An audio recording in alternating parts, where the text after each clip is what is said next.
வணக்கம் நண்பர்களே, welcome to great Indian tech. வணக்கம் நண்பர்களே, இது மஸ்கிட்டோ பேட்டு. இதை நான் ஃப்ளிப்கார்ட்டில் ஆர்டர் பண்ணேன். இதோட ரேட்டு வந்து 285 ரூபா. இகாமர்ஸ்லேருந்து வந்துச்சு. இது ஓப்பன் பண்ணுறேன், எப்படி இருக்குன்னு பாருங்கள்.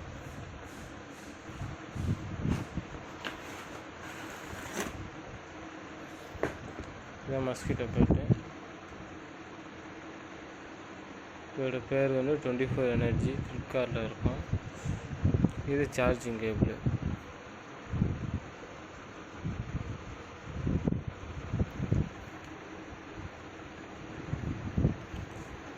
இது பவர் பட்டனு. இது சார்ஜ் ஏற்றுற இடம். இது வந்து பவர் பட்டனு. இது வந்து ஆன் பண்ணிங்கன்னா எல்இடி எரியும். மேலே தள்ளினா எல்இடி ப்ளஸ்ஸு இந்த பவர் ஒர்க் ஆகும். லைட் எரியுது பார்த்தீங்களா. இது சென்ட்ரு வந்து ஆஃப். மேலேனா எல்இடி ப்ளஸ்ஸு எலக்ட்ரிக்கல் ஷாக் கொடுக்கும். நடுவில் வந்து பவர் ஆஃபு. கீழே ஒன்லி எலக்ட்ரிக்கல், ஒன்லி கொசு அடிக்கிறதுக்கு மட்டும் லைட் எரியாது. மேலே உள்ளது லைட் எரியும். இதுதான் இதோட ஃபங்க்ஷனு. இது நல்லா ஒர்க் ஆகுது. நல்லா பெருசாகவும் அகலமாகவும் இருக்குது. இதுக்கு முன்னாடி ஒரு மஸ்கிட்டோ பேட்டு வாங்கினேன், ரேட்டுன்னு பேரில். இது அதே ஃப்ளிப்கார்ட்டில் தான் வாங்கினேன். இது 24 எனர்ஜின்னு, அதை விட கொஞ்சம் அகலமாகவும் உயரமாகவும் இருக்குது. இது வரைக்கும் கேள்விப்படாத ஒரு ப்ராண்டு. ஆனால் யூஸ் பண்ணுறதுக்கு நல்லா இருக்குது.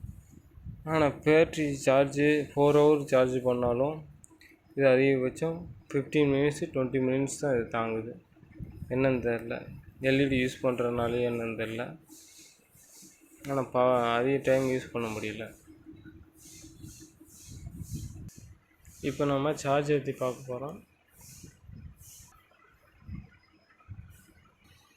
இப்போ பார்த்தீங்கன்னா பவர் ப்ளக்கு கனெக்ஷன் பண்ணியிருக்கோம். இது சார்ஜ் ஏற்றும் போது ரெட் கலர் லைட் தான் எரியும். இது பார்த்தீங்கன்னா பேட்ரி சிம்பிள் போட்டு ரெட் கலர் லைட் எரியும்.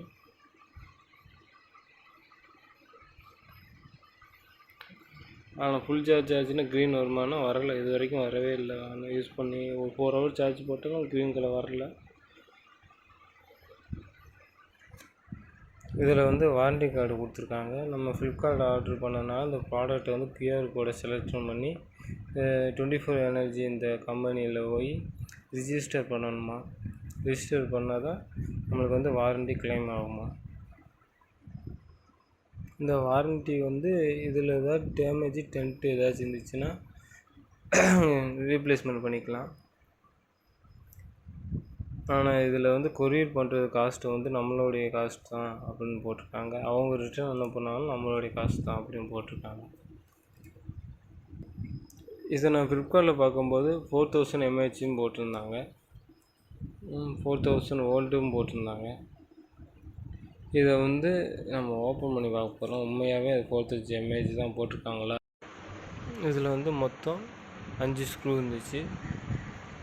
மேலே 2, இங்கே 3. அதை நம்ம ரிமூவ் பண்ணிட்டோம். ரிமூவ் பண்ண விட்டு நீங்களே பாருங்கள்.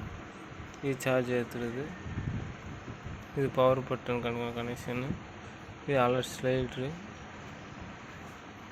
இதை வந்து பேட்ரி வோல்டேஜை அப்படியே ஹை வோல்டேஜாக கன்வெர்ட் பண்ணி இந்த இதில் அனுப்புவோம். இது அலுமினியம் ஸ்ட்ரிப்பு மாதிரி இருக்குது. அலுமினியம் ஸ்ட்ரிப்பு உள்ளே வந்து ப்ளஸ் இருக்கும், மேலே வந்து நெகட்டிவ் இருக்கும். இது ரெண்டும் டச் ஆகும்போது தான் கொசு வந்து ஹை வோல்டேஜில் இறக்குது. பாருங்கள் நண்பர்களே, இதில் வந்து லெட் ஆசிட் பேட்டரி யூஸ் பண்ணியிருக்காங்க. Sigma celled lead acid battery recharge பண்ணி போட்டிருக்காங்க. பார்த்திங்கன்னா 4 வோல்ட்டு 0.5 mAh. இதனால தான் சார்ஜ் வந்து டக்குன்னு சார்ஜ் ஆனாலும் இது வந்து சீக்கிரம் வந்து ரெடியூஸ் ஆகிடுது. மேக்ஸிமம் 300 இப்போ லேட்டஸ்ட்டான பேட்டரியான லித்தியம் அயனு இல்லாட்டா பெரோ பாஸ்பேட் யூஸ் பண்ணியிருந்தால் இன்னும் நல்லா இருந்திருக்கும். நல்ல பவர் எஃபிஷியன்சியாக இருக்கும். அதிக நேரம் யூஸ் பண்ணியிருக்கலாம். இவங்க பவர் கட் பண்ணுறதுல இந்த பேட்டரி யூஸ் பண்ணி நல்லா ஒர்க் ஆகுது. ஆனால் என்ன அதிக நேரம் யூஸ்ஃபுல்லாக இல்லை. இதான் நண்பர்களே இதுக்குள்ளே இருக்கிறது. மற்றபடி இது மதர் போர்டு. இது லோ வோல்டேஜ் ஹை வோல்டேஜை கன்வெர்ட் பண்ணி இதுக்கு அனுப்பிச்சி விடுது. இதுதான் நண்பர்களே இதில் உள்ள வீடியோ. நெக்ஸ்ட் வீடியோ பார்க்குற வரைக்கும் என்ஜாய் பண்ணுங்கள்.